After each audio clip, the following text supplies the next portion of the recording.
Assalamualaikum warahmatullahi wabarakatuh. Perkenalkan, nama saya Muhammad Nasih dari PBA 5C. Ingin mempresentasikan apa itu ekuivalensi menurut para ahli dan menurut perspektif Eugene Albertida. Dalam rangka memenuhi tugas terjemah 3 Muallim Syahabuddin Nur MPD.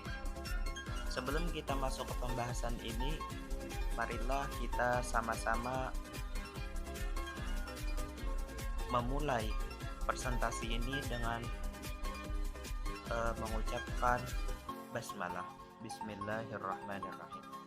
Baik, kita memasuki pengertian tentang ekuivalensi. Sebenarnya apa itu ekuivalensi? Ekuivalensi ini bisa diartikan sebagai level kesepadanan antara makna dan gaya dari teks, hasil terjemah, dan sumbernya. Setiap peneliti bidang penerjemah memiliki konsepnya sendiri-sendiri dalam melihat ekuivalensi dalam penerjemahan. Konsep ini seringkali berbeda antara ilmuwan yang satu dengan lainnya. Contohnya kayak Nida dan Taber pada tahun 1982, yang mana membagi ekuivalensi ini menjadi dua jenis, yakni ekuivalensi formal equivalency dan dynamic equivalency. Formal equivalency memfokuskan perhatikan pada pesan tersebut.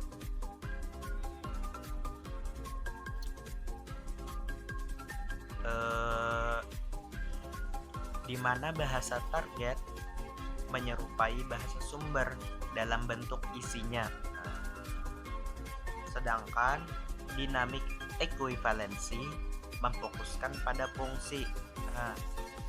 Ekuivalensi formal tadi memfokuskan pada perhatian pada pesan itu sendiri, sedangkan ekuivalensi dynamic ekuivalensi ini memfokuskan kepada fungsi, di mana efek dari pesan dalam bahasa sumber diusahakan memiliki kesamaan efek pada bahasa target, di mana pembaca akan merasakan seolah-olah membaca teks sumber. Kenaturalan pembaca akan merasakan seolah-olah membaca teks sumber merupakan kunci menurut Nida, di mana tujuan dinamik ekuivalensi adalah menciptakan efek yang natural sedekat mungkin dengan bahasa sumber. Lanjut masuk kita kepada konsep ekuivalensi menurut para ahli. Dalam konteks penerjemahan, konsep ekuivalensi adalah salah satu prinsip penting yang digunakan oleh para ahli penerjemah untuk mencapai hasil terjemahan yang akurat dan bermakna. Berikut beberapa konsep ekuivalensi menurut para ahli penerjemah. Yang pertama ada Eugene Nida. Nida mengemukakan dua jenis ekuivalensi penting, yaitu ekuivalensi formal dan ekuivalensi dinamis.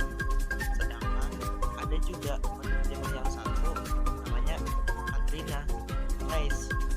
Katrina Reis ini mengembangkan konsep ekuivalensi fungsional. Yang ketiga ada juga Christine Knott.